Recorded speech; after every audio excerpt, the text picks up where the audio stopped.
लियारी एक बार फिर शोहरत की बुलंदियों पर है। लियारी के किरदार जब तक ये कायनात रहेगी उन किरदारों पर फिल्में भी बनेगी, उन पर बातें भी होंगी, क्योंकि लियारी में एक ऐसा जादुई असर है जो कि कभी न कभार ऐसी शख्सियत को पैदा करता है जो सालों तक लियारी में यानी याद रहते हैं। इस वक्त मैं अफशानी गली में उसी मकाम पर मौजूद हूँ जिन पर आजकल बड़ी फिल्में बन रही हैं। सरदार अब्दुल रहीम रहमान बलोच, यानी उर्फ़ आम में उन्हें रहमान डकैत कहा जाता है। वो डकैत थे नहीं थे, बचपन उनका कैसे गुजरा, वो बड़े कैसे थे, हालात ने उनको किस नहज पर क्यों पहुंचाया, और उसके बाद फिर ये उनको गैंगवार का नाम क्यों दिया गया, और बाद में ये अमन कमेटी और दीगर मराल यहाँ क्यों हुए।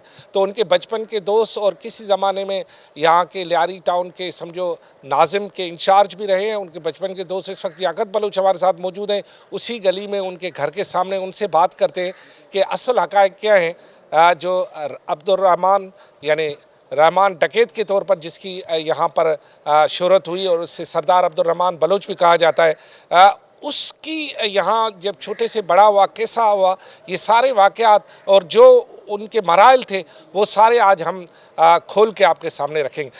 वाजा आपकी मेहरबानी, शुमा हमारा टाइम था बलोची में, मैंने उन्हें कहा कि आपकी मेहरबानी और आपने मुझे टाइम दिया, तो शुरुआत करते हैं। वाजा ये बताएं कि रहमान साहब से आपका जो ताल्लुक़ था, जिसे आप उर्फ़ आम में मशहूर रहमान डकैत कहते हैं, कब से आपका ताल्लुक़ था और किस तरह ये मूवमेंट बढ़ी यहाँ? सबसे पहले तो तरवशत कने मैंने भी बलूची में कहा कि आपको मैं वेलकम करता हूँ। तो रहमान मुझसे तो खैर छोटे थे, उम्र में तकरीबन 5-6 सालों का फ़र्क है, मैं बड़ा हूँ वो छोटा है। और रहमान के बचपन इन्हीं गलियों में गुजरा है। और तकरीबन या ये स्कूल भी देख रहे हैं, ये स्कूल भी किसी ज़माने में यहाँ प्राइमरी पढ़ते थे। तो रहमान भी इसी स्कूल में पढ़ता था? जी बिल्कुल इसी स्कूल में। इससे पहले वो याद नहीं आ रहा है उसका नाम, लेकिन वहाँ थे, फिर उसके बाद यहाँ भी हम साथ ही थे। तो रहमान का बचपन बड़ा बेहतरीन गुजरा है। और यहाँ अब तो ये लफ्ज़ डकैत डकैत इस्तेमाल करें, मैं कहता हूँ कि आप कराची के जितने भी ताने हैं आप कहीं से भी एक FIR डकैती के हवाले से लाएं कि मैं कहूँ कि हाँ भी ये डकैत था, और बस उसको इस तरह से बनाया गया। वो तो सोशल वर्क थे यहाँ के, वो तो समाजी कामों में बढ़ चढ़ के हिस्सा लेते थे, लोगों की शादी ब्याहों में। बचपन में कैसा था, मतलब जैसे बलोची मतलब जैसे होते हैं खुले डुले दिलाती या ऐसे के कोई चीज़ें, मतलब किस तरह चुलबुला था, खामोश था, किस तरह था ये रहमान? नहीं, रहमान के जिस तरह आपने की इस तरह से तो नहीं था, लेकिन ये कि बड़ा अच्छा बचपन उसका गुजरा है, इन्हीं गलियों में गुजरा और खेल कूद में गुजरा है। पीछे हमारे जो है ना एक पार्क है मुजाद पार्क, उसके अंदर हम फुटबॉल खेलते थे। फुटबॉलर था? बिल्कुल फुटबॉल के बड़े शौकीन थे और फुटबॉल से काफ़ी लगाव रखते थे वो, कि फुटबॉल के हवाले से कि मतलब इस तरह से उसकी ज़िंदगी गुजरी। लेकिन बस ये अचानक ज़िंदगी में एक ऐसा मोड़ आ गया जिसके बाद ये नाम दिया गया, लेकिन इस तरह का कोई उसके साथ कोई वाबस्तगी है नहीं। आपने बचपन गुजारा था, ये मोड़ कब आया जब उन्हें इस तरह का नाम दिया गया? किस तरह के लोग उनसे मिले या ये किस तरह लोगों से मिले, ये मोड़ कब आया? ये मोड़ मतलब उस वक्त आया जब एक जरगे में उनके चाचाजाद भाई थे फतेह, वो जा रहे थे उस जरगे में ज़मीन के तनाज़े के सिलसिले में, उसको जो डालबिया के मुकाम पे जो कत्ल कर दिया गया, शहीद कर दिया गया, तो उसके बाद कि ये एक बलूची रवायत है कि हम अपना बदला लेंगे, उस बदले के बाद रहमान उन पे आ भी हुआ, तो उसके बाद ये मोड़ आ गया उसका। आपने देखा है कि कबीलाई झगड़ों और ज़ाती झगड़ों के बाद लोग जो है वो सिंधी में धारेल बोलते हैं, उर्दू में डकैत बोलते हैं, लोग बनते हैं या फिर कुछ सहराओं की तरफ रुख करते हैं, कुछ जंगल की तरफ करते हैं। लेकिन ये क्योंकि शहर में रहते थे, यहाँ कोई पहाड़ और जंगल थे नहीं, तो इन्हीं गलियों में इन्होंने अपनी मूवमेंट इस तरह। बिल्कुल बिल्कुल इसी तरह यहीं पर गुजारा, लेकिन ये बस एक नाम उसको दिया गया कि डकैत। जैसा आपने कहा कि सिंध में उनको दाड़ियल कहते हैं, कि अपना कहते हैं ना कि अपनी ज़ाती बदला लें तो कुछ करें, तो उसको बाद उनको दाड़ियल का लक़ब दिया जाता है। यहाँ इस तरह के डकैत का लफ्ज़ दिया जाता है। बाकी उसका पूरा लाइफ सोशल गुजरा है। ये कम्युनिटी सेंटर बराबर में लाइब्रेरी है, उस साइड पे एक डिस्पेंसरी है और ये सरकारी स्कूल बना है। ये ज़मीन भी उन्हीं की है कि उसके वालिद साहब के दौर से उस शुरू से सोशल लाइफ के हवाले से चल रहे थे। और उसके बाद भी इसी तरह से थे। उसके बाद भी जो है ना लोगों की खिदमत करते थे, लोगों की शादी ब्याह, हॉस्पिटल का मसला। और एक मज़े की बात बताऊं, जब लियारी जनरल हॉस्पिटल में मुख्तार ख्वाजा एमएस हुआ करते थे, उस वक्त हर महीने यहीं से मेडिसिन प्रोवाइड करता था उनको। इसके अलावा ऑपरेशन के इंस्ट्रूमेंट तक जो है ना वहाँ प्रोवाइड करता था कि यहाँ के लोग बाहर नहीं जाए, धक्के नहीं खाए, कि यार उनके फलाह बहबूद के लिए हम करें, कि जो भी हमसे बन सकेगा हम करेंगे। आज ये स्कूल भी उन्हीं के मरून मिन्नत एडीबी प्रोग्राम में बनाए, बेनज़ीर गर्ल्स डिग्री कॉलेज भी उसी के प्रपोजल पे हुआ, और भी बहुत सारे इलाके के अंदर इस तरह के काम हुए और चल रहे अभी तक भी ये मसला। अच्छा याकूब भाई, ये बताइएगा कि वो जो असला रखते थे अपनी हिफाजत के लिए रखते थे। जी, वो असला तो उसके वो परमिट वाले थे, वो लाइसेंस याफ्ता थे सारे। कोई भी उसके पास इस तरह के गैर कानूनी हथियार तो नहीं थे। अब वो अगर पुलिस है या दूसरे इदारे अगर बना देते हो तो अलग बात है, लेकिन इस तरह का उसके पास अपना जो है ना लाइसेंस याफ्ता असला थे उसके इसके पास। साथ लोग भी जुड़े हुए थे, बिल्कुल मतलब जुड़े। वो भी मुसल्लह थे या वो नियतें होते नहीं थे? नहीं, बहुत सारे ऐसे के बिल्कुल निहत्ते थे, जुड़े बहुत सारे लोग थे। पूरे कराची के बलोच आबादी उसके साथ जुड़ गया था, सिर्फ उनके उस काम के हवाले से कि सिलसिला चलता रहा। हमले भी हुए? बहुत हमले हुए, अच्छा, कोई बहुत हमले। एक वाकया कोई जो आप बयान कर पाएंगे कोई? मज़ा उस ज़माने में 2007 के जब इलेक्शन हो रहे थे, हम रैली की शक्ल में यहाँ से जा रहे थे। उसमें नबील कबूल भी थे, रफ़ीक इंजीनियर भी थे, सलीम डॉक्टर सलीम अंगोरा भी थे। उस वक्त हमारे ये दोनों एमपीए बने, सलीम और रफ़ीक एमपीए बने, नबील एमएनए बना। तो हम टेंडरी रोड की तरफ से जा रहे थे, तो वहाँ से उन्होंने जो है ना खासकर वो कहते हैं ना कि उस ज़माने में एमक्यूएम के हिमायत याफ्ता लोग थे, उन्होंने उन पर हमला किया। उस रैली में हम सारे साथ भी थे, बल्कि उसमें सलमान अब्दुल्ला मुराद जो आज डिप्टी मेयर कराची बना हुआ है वो भी उसमें शामिल थे। उस रैली के अंदर हम पे डायरेक्ट वहाँ पर हमला हुआ था, लेकिन एमक्यूएम के हिमायत याफ्ता लोगों ने हम पर हमला किया था। अच्छा, एमक्यूएम का वजूद अभी भी उस तरह है लियारी में जिस तरह नहीं नहीं, एमक्यूएम का तो वजूद था ही नहीं लियारी में। लियारी में तो हमेशा पीपल्स पार्टी आ भी रहा है, कि पीपल्स पार्टी आज भी जो है ना कायम व दायम है इस पर, कि आज भी लियारी में एमएनए एमपीए उसके हैं, टाउन चेयरमैन उसके, यूसी चेयरमैन उसके, काउंसलर उसके, मेजॉरिटी है अभी भी। लेकिन उस वक्त ये मुसल्लत किया गया था एमक्यूएम की तरफ से गैंगवार। अच्छा, जो फिल्म में रहमान को दिखाया गया है वो तो बिल्कुल ही अलग से ही दिखाया गया है। जो आप बयान कर रहे हैं वो ये मतलब बिल्कुल ही मैच नहीं करता। फिल्म तो खैर उन्होंने हॉलीवुड वालों ने अपने पैसे कमाने के लिए इस तरह से बना दिया। उनके पास कोई स्टोरी और तो था ही नहीं कि चलो ये स्टोरी हमें मिल गया, इसको हम इस तरीके से बना लेते। और उस पर फिल्म वाला रहमान और ये वाला रहमान तो ज़मीन आसमान का फ़र्क है। अभी आप कुछ देर पहले कर रहे थे कि ये लेकिन रहमान कभी इस तरह का जो है ना उस पर था भी नहीं।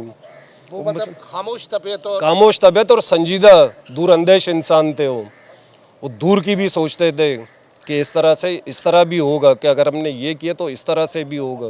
वो हमेशा दूर सोचते थे और संजीदा इंसान थे। ये फिल्मों में तो अब वो हॉलीवुड वालों ने अपने पैसे कमाने के लिए इस तरह से नाम दे दिया उसको। अच्छा, अमन कमेटी बनाने का क्यों उनको ख्याल आया जबकि पीपल्स पार्टी थी? अमन कमेटी वो सिर्फ इलाकाई झगड़ों के लिए जो मामलात होते हैं कि भी ताने कोर्ट कचहरियों में से क्या यहाँ बैठ के जो है ना आपस में फैसला कर लो, कि ताकि तुम लोगों को बाहर जाने की ज़रूरत ना ताने की, ना कोर्ट कचहरियों की, ना किसी वकील को जो है ना हायर करने की। यहीं पर बैठ के अपने मसले सुलझा दो, सारे मामले यहीं से हल कर दो। ये जो लाजमी यकीनन वो पुलिस मुकाबला जाली होगा जहां रहमान को मारा गया था, लिंक रोड पे शो किया गया था। तो ये वाकया किस तरह हुआ? आप उससे एक दिन पहले या कुछ दिनों के दौरान क्या मोमेंट आपने नोट की या रहमान ने कुछ बताया होगा? नहीं, उस दौरान तकरीबन 5-6 दिन पहले लास्ट हमारी मुलाकात हो गई थी कि जिस रात को बलूचिस्तान चले गए थे। उस रात को वहाँ बलूचिस्तान गए, वहाँ से फिर जब वापसी में अब लिंक रोड पे ये मुकाबला शो किया गया, लेकिन लिंक रोड पे ये कोई मुकाबला नहीं हुआ। उनको वहीं रास्ते में ज़ाहिर है किसी ने हैंड ओवर की या वहीं पर उनके साथ कुछ हुआ और यहाँ लाके इस तरह का ये शो किया मतलब गया। बलूचिस्तान से उनकी मुखबरी हुई कि वो बलूचिस्तान से आ रहे हैं? बिल्कुल इसी तरह होगा कि वहीं बलूचिस्तान से हुआ था सब कुछ, क्योंकि उसी सुबह जो ये दूसरे रात को ये हुआ, उसी रात से पहले वाली एक रात बाबा औरंगज़ेब मेरे साथ ही थे। तो कह रहा था यार मैं जा रहा हूँ किसी काम से, मैं इंशाल्लाह कल वापस आ जाऊँगा रात तक। तो उसके बाद दूसरे रात में क्या ज़्यादा पसंद था? खाने पीने में उसको मछलियाँ, झींगे और सब्जियां बड़े पसंद थे, खासकर इनके बड़े शौक रखते थे वो। और कपड़ा लटा?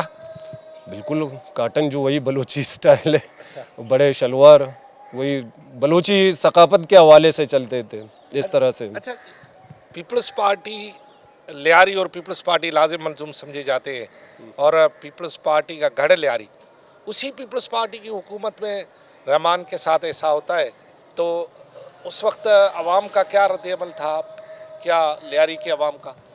लिहारी के अवाम का तो बहुत ख़तरनाक रद्द अमल था उस वक्त, लेकिन ऐसा ऐसा लोग, लेकिन इस मुल्क में उसके बाद एक पिटिशन भी हुआ कि उसकी पूरे मुकम्मल जांच पड़ताल हो, लेकिन कुछ ना हो सका, क्योंकि यहाँ पाकिस्तान जिस वक्त बना, उसके लियाकत अली, पहले वज़ीर आज़म लियाकत अली खान को मार दिया गया। आज तक उसकी रिपोर्ट गायब है। मीर मुर्तज़ा भुट्टो की, उसकी रिपोर्ट गायब है, और शहीद बेनज़ीर भुट्टो की, उसकी भी रिपोर्ट गायब है कि कहाँ से हुआ। अब ये तो ज़ाहिर है अभी अथॉरिटी ऊपर ही के ही थे कि पीपल्स पार्टी का, मैं कहता हूँ, या मेरा या दूसरे का काम नहीं है, लेकिन इस तरह के ऊपर की कोई अथॉरिटी है कि इस तरह के मामलात किए उन्होंने। अच्छा, अब बेनज़ीर साहबा का जिक्र है, 18 अक्टूबर को धमाका होता है, मैं भी इत्फाक से वहीं था, तो जब मोहतरमा को इंसानी एक ढाल बनाकर ट्रक से निकाल कर गाड़ी में मुंतकिल किया जा रहा था, उसमें भी रहमान थे? बिल्कुल थे उस, बिल्कुल हम लोग साथ ही थे एयरपोर्ट पे, पूरे प्रोसेस में हम साथ थे। पूरे यहाँ लियारी के तो मेजॉरिटी लोग थे उस पर, और ज़्यादातर भी लोग यहीं के शहीद हो गए थे कि उस वक्त फिर असारे में लेके, ताकि बिलावल हाउस तक उसको बाहिफाजत पहुँचाया जाए। तो ये जब वाक़या हुआ तो लाजमी है फिर रहमान और आप बैठे होंगे, तो फिर वो किस तरह बयान करते थे इस वाक़े को, किस तरह हमने मोहतरमा को बाहिफाजत पहुँचाया? नहीं, वाकई हम तो साथ ही थे, वो बयान कहाँ उसने किया, हम तो सारे साथ ही थे कि इस तरह से हुआ, इस तरह से, कि अच्छा हुआ कि क्योंकि उसमें हमारे अपने भी बहुत सारे लोग शहीद हो गए थे, फिर उनके लिए जो है ना भागदौड़ में लगे रहे। उसके बाद हमारे कुछ साथी भी इंजर्ड हो गए थे, बिल्कुल सीरियस कंडीशन में हो गए थे। अब वो कुछ तो अभी तो खैर यही है, लेकिन कुछ अभी पाकिस्तान से बाहर हैं, फिर वो चले गए यहाँ से मुल्क से। मोहतरमा आई थी दूसरे दिन? बिल्कुल बिल्कुल बिल्कुल आए थे, हम लोग साथ ही थे, उस वक्त भी साथ थे, ताकि रहमान भी साथ थे? हाँ आप बिल्कुल, साथ थे? सब साथ थे, बिल्कुल सब साथ थे। यहाँ से फिर वहाँ अपना सब्जवारी के दरगाह तक हम उसको ले गए थे, यहाँ आए, सबके घरों पे विजिट की, उसके बाद फिर वहाँ सब्जवारी के बाद वो फिर बिलावल हाउस के लिए चले गए। क्या एक इतना बड़ा सोशल वर्कर, इतने काम आपने गिनवाए, और लाजमी लोगों को गवाही भी होगी उन कामों की, और लोगों के अमन कमेटी बनाने का मकसद, जैसे कि आप बताया, कि लोगों के मसाइल यहीं दरवाजे पे हल हो जाए, पुलिस कचहरी में न जाए, लंबा किस्सा था। आखिर कौन सा ऐसा मोड़ आया कि पीपल्स पार्टी की सिंध हुकूमत को इस बात की, या जुल्फ़िकार मिर्ज़ा को इस बात की ज़रूरत पड़ी कि उन्होंने उनको जाली मुकाबले में मरवाया और फिर क्लेम भी किया? बिल्कुल इसी तरह अब उसका बेहतर जो है ना डेफिनेशन मेरे ख्याल में जुल्फ़िकार मिर्ज़ा ही कर सकते हैं, लेकिन अब वो देखना पड़ेगा उसी के उस पर। जुल्फ़िकार मिर्ज़ा ने, आपको पता है, प्रेस कॉन्फ्रेंस हुई थी कि जी उन्होंने कहा था कि ये हमने पुलिस मुकाबले में मारा है, तो जुल्फ़िकार मिर्ज़ा ने फिर कभी आकर किसी जगह इसका किया कि वो उन्होंने कोई गलत किया हो, या उन्होंने कभी पछतावे का इजहार किया हो? बिल्कुल किया है, दो जगहों पे किया है। एक चाकीवाड़ा चौक पे फुटबॉल हाउस के सामने एक प्रोग्राम चल रहा था, उस पे उसने इस बात को किया कि माजरत की कि मेरे से बहुत बड़ी गलती हो गई। एक वहाँ मलीर में किया था शहीद अब्दुल्ला मुराद की बरसी पे। उसके बाद फिर MQM बुलबुला उठी, फिर शहर में हड़तालों का सिलसिला शुरू कर दिया गया, सिंध हुकूमत से अलहदा हो गया, कि वहाँ उसने बरमला सबके सामने इस बात का एतराफ़ किया कि मेरे से ये गलती हो गई, कि मैंने, मेरे हाथों से अच्छा, ये हुआ। उज़ैर क्या नेमल बदल था उसका? क्योंकि रहमान के बाद जो उज़ैर का दौर आता है, उसमें तो हम देखते हैं कि जी लोग उठते हैं, बलोच जो भी नज़र आता है उसको बलोची की तरह मारते हैं, और लोग उठते हैं, ये बीच में लाशें ले फेंकने, ये सारा ये बहुत बड़ा एक, आपको पता है, जो लोग उनसे पूछे जिनकी माओ के लगते जिगर चले गए, ये फेस कैसे आया? बस उसके बाद फिर ये कि जो साथी थे कि यार चलो उज़ैर जो है ना इसको लीड करेगा, उज़ैर बाकी मामलात को चलाएगा, लेकिन उसके बाद फिर लियारी के हालात ही ख़राब हो गए। उस पर मेरा अपना सगा भाई और 2 साल का भतीजा उस जो है ना उस दौरान शहीद हो गए दोनों। सुबह स्कूल को बच्चे को छोड़ने गए, तो उस वक्त कि मेरा छोटा भाई और 2 साल का मेरा भतीजा वो भी शहीद हो गए इसी झगड़े में। लेकिन मेरे ख्याल में नहीं हो सकता, उसका नेमोल बदल कोई नहीं हो सकता है कि ये लियारी आज भी उसको याद करता है? लियारी आज भी अब्दुर्रहमान बलोच को याद करता है, आज भी। बहुत सारे ऐसे मामलात होते, कहते कि यार अगर कान भाई अगर आज होते तो ये मामला नहीं होता इस तरह से। खान उनका तखल्लुस था क्या? कान बस एक लक़ब दिया गया, सब ने कोई भाई कह रहा था, कोई कान कह रहा था, मतलब कान ज़्यादा उस पर जचता था, कान भाई के बड़े हैं हमारे, कि मतलब हमसे तो छोटे थे लेकिन हम उसको भी अपना बड़ा समझते थे, कि इसलिए कि उसके हमने देखे उसके साथ कि उसके फैसले, उसके बातें, तो मतलब इस तरह थे कि इलाके सबके लिए काबिल कबूल था। जी, इलाके का खान भाई फिर आगे जिस तरह के आपने देखा कि जो नाम दिए गए, याकत बलोच हमारे साथ थे, जो बचपन में उनके साथ थे, फिर बड़े हुए, फिर उस अमन कमेटी की मूवमेंट में साथ हुए, उनके साथ जो वाक़या हुआ, फिर लियारी में क्या हुआ, ख़ुद ये विक्टिम है, इनके भाई और 2 साल के भतीजे को जिस तरह जो है यहाँ इसी जिसे अमूमन वो एक लियारी में खाना जंगी शुरू हो गई, जिसको गैंगवार का नाम या मुख्तलिफ नाम दिए गए, उनमें ये ख़ुद विक्टिम है। और जैसे कि मैंने कहा कि अफशानी गली में मौजूद हूँ, वहाँ पे मौजूद हूँ, मेरे सामने वो स्कूल है प्राइमरी जहाँ रहमान जो है यहाँ पढ़ते थे, और इसके साथ एक और बहुत सारी यादें थी जो इन्होंने शेयर की। मेरा ख्याल ये है कि फ़िल्म बीन वाले अगर पैसा कमाने के लिए फ़िल्म बना रहे हैं वो तो ठीक है, किसी मुल्क को बदनाम करने या किसी सियासी जमात को बदनाम करने के लिए वो कर रहे हैं, वो उनके अपने अज़ाइम हैं, लेकिन रहमान इस तरह था नहीं जिस तरह का उसे पेश किया गया। जैसे कि उसकी जो एंट्री होती है गाने में यूं यूं करने वाली, रहमान ऐसा था नहीं। वो कहते हैं कि रहमान बहुत संजीदा और बहुत ज़हीन और आगे की सोचने वाला आदमी था। उसको इस फुटबॉलर ज़रूर था लेकिन कोई नाचने गाने वाला नहीं था, ना वह ऐसी महफ़िलों में जाता, तो ऐसी महफ़िलों में तो भी नहीं जाता था। नहीं, इस तरह के बिल्कुल नहीं। कभी कभार ऐसे भी होता था कि रातों को मुझे कहता कि चलो यार सीबीओ घूम करके आ जाते हैं। रात को हम 12, 1, 2 बजे सीबीओ तक घूमते थे। एक बार नहीं, कई बार गए थे। उसमें एक हमारे साथ उस वक्त एक मरतबा एक आला शख्सियत भी थे, नाम तो नहीं लूँगा उसका, लेकिन एक आला शख्सियत थे इस मुल्क के, कि वो भी हमारे साथ थे। वो अभी ज़िंदा है? जिंदा है, बिल्कुल जिंदा है। वो किसी ओहदे पे अभी भी है? बिल्कुल है। आपका इशारा उसको बलूच है वो? बिल्कुल बलोच है, नस्लन बलोच है, बिल्कुल बलोच है। रहते सिंध में है? बिल्कुल सिंध में रहते हैं। सही है। इसका ताल्लुक नवाब शाह से है? नहीं, ये तो मैं नहीं कहूँगा, फिर आप पहुँच जाओगे उस जगह, लेकिन मैं नहीं चलो, बताऊँगा। वो शख्सियत थी, तो उस वक्त जब वो शख्सियत थी और आपकी मुलाकात हुई, तो उस वक्त कैसा तासुर था कि मतलब जब आपको तो नहीं पता था कि वो शख्सियत कोई बड़े ओहदे पे चली जाएगी, उस वक्त तो यही था कि वो एक शख्सियत है और उसका एक बड़े घराने से ताल्लुक है? नहीं, मतलब बस एक था ना, मैं खुद भी इस बात पे कि यार अल्लाह ना करे कोई इस तरह का कोई मूवमेंट हो जाए, किसी को इन्फॉर्म हो जाए कि फिला बंदा यहाँ घूम रहा है, तो कोई बोला यार हमें किसको क्या पता, मुझे पता है, आपको पता है, उसको पता है, किसी और को तो पता नहीं है। बस इस तरह से हम कभी कभार रातों को निकल के जाते थे इस तरह।